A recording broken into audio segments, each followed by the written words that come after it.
à Malin, Malin et demi. L'octogénaire aux commandes de la Côte d'Ivoire grâce à un frauduleux troisième mandat doit se poser 1000 questions. Parmi celles-ci, celle qui le turlupine le plus est de comprendre comment il s'est facilement laissé pris au piège des jeunes colonels maliens. En libérant sous les auspices de la diplomatie togolaise 3 femmes soldats parmi les 49 mercenaires ivoiriens capturés à l'aéroport international Modibo Keïta à Bamako le 10 juillet dernier, les autorités de la transition ont réussi un coup de maître. Elles ont indiqué leur bonne foi quant à une solution négociée entre Africains pour parvenir à un dénouement heureux d'une affaire hautement sensible qui visait la déstabilisation de leur pays par un pays frontalier, que l'on sait du reste au service d'une puissance extra-africaine, mais elles ont surtout amené la Côte d'Ivoire d'Alassane Dramane Ouattara à reconnaître devant les yeux du monde son forfait tout en s'engageant à respecter désormais son voisin. Cet avis aurait dû être accompagné d'un geste fort d'Abidjan si l'intelligence diplomatique avait été la chose la mieux partagée.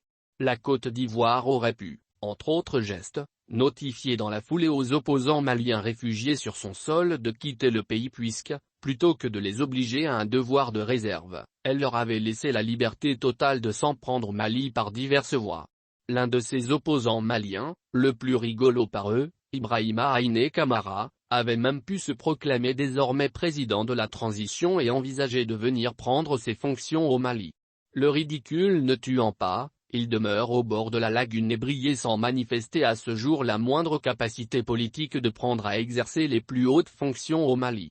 Mais dans un entretien téléphonique qui a fuité, c'est Alassane Dramane Ouattara lui qui, parlant avec Boubou Cissé, ancien Premier ministre du Mali, le dernier de l'ère Ibk, qui se moquait de Bamako en se demandant s'il y avait de vrais économistes dans l'équipe dirigeante à Bamako, pour conclure que la transition malienne tiendrait plus que quelques mois.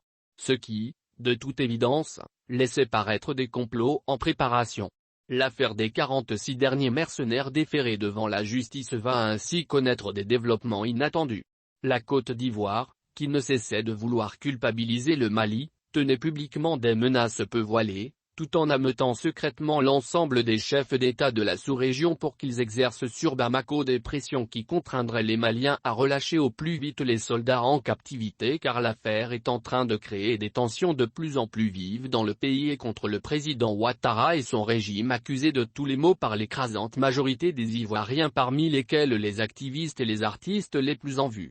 Averti de cette réalité, le colonel Assimi Goïta et ses équipes ont courtoisement reçu différentes délégations africaines venues plaider la cause des 46. Macky Sall, président du Sénégal et président en exercice de l'Union africaine, est venu plaider. Damiba, alors président du Faso, l'a suivi. Les avocats se bousculant au portillon du palais de Koulouba, Assimi saisit l'occasion de l'intervention du ministre des Affaires du Nigeria le 09 septembre pour lâcher l'explosif sur le bloc de granit derrière lequel se blottissait Alassane Dramane Ouattara. Pourquoi la Côte d'Ivoire n'extraderait au Mali les opposants maliens réfugiés Abidjan et protégés par le président ivoirien? Cette éventualité, qui ne manque pourtant pas de bon sens, en diplomatie comme en justice, a créé la panique chez Zado. Il n'a vraiment pas de réponse appropriée à cette demande à laquelle il n'avait pas du tout réfléchi. Sa seule réaction, c'est de réunir son Conseil de sécurité, comme pour faire répondre à une déclaration de guerre faite par le Mali. Réponse déraisonnée, la Côte d'Ivoire n'accepte pas le chantage du Mali et saisit la CEDEAO pour qu'elle statue sur cela et, au-delà de cette échéance, elle n'attendra plus rien. Forte menace dont Bamako se moque royalement en notifiant que le Mali n'est nullement concerné par le prochain sommet de la CEDEAO qui se tiendra hors d'Afrique. En réalité, Ado s'est fait découvrir lamentablement. Il a laissé paraître qu'il est plus soucieux du sort des opposants maliens réfugiés à Abidjan grâce à sa bienveillante protection que de celui de mercenaires dont tous ne sont d'ailleurs pas des Ivoiriens. Même si parmi eux il y a quelques Ivoiriens dont la situation est de plus en plus insupportable par leurs familles et par leurs concitoyens qui expriment au quotidien leur ras-le-bol, risquant de provoquer des soulèvements populaires. Bref, le sommet de la CEDEAO à New York a vécu en marge de la 77e session de l'Assemblée générale des Nations unies. Sans s'entendre avec les autorités maliennes, il décide de l'envoi à Bamako le mardi, 27 septembre, d'une délégation de haut niveau comprenant 3 chefs d'État. Avec politesse, le Mali fait savoir que pour des contraintes d'agenda, La dite délégation ne peut être reçue que le 29 ou le 30 septembre. Diplomatiquement, le Mali administre la leçon de souveraineté des États à respecter, mais surtout une leçon de respect tout court, voire d'humilité. Mais, pas plus que pour la CEDEAO, la politesse n'est pas la chose la mieux observée par le pouvoir ivoirien sous Ado.